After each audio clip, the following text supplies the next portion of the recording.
Okay, in tip number 37, we discussed how we can recreate circles. And here is a practical use case. Let's say you want to have a cylinder here which sticks out and has the similar diameter as this edge. And you look from the front view and you start with the center circle and you create something like this. And you snap it to the center.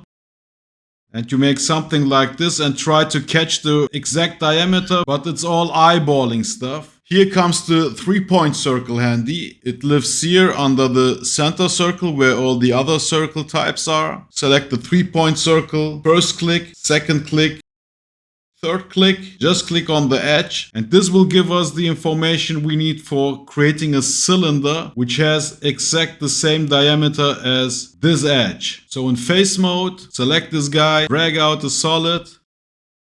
This cylinder has the exact same diameter as this edge. And now in face mode, you can offset it, do something like this. And here I just wanted to show the practical use case for recreating circles out of random segments. A quick note, this video is a re-upload. In the former version I made it far too complicated, made something like this, duplicated it and cut the oval I have duplicated. Thanks to this viewer, I redid this video showing you a far easier way getting to this point. And if you see mistakes like this in my videos, please let me know in the comments. Either I will re-upload my video or I make a second part. So this channel is not a one-way road. So let's learn from each other. Peace!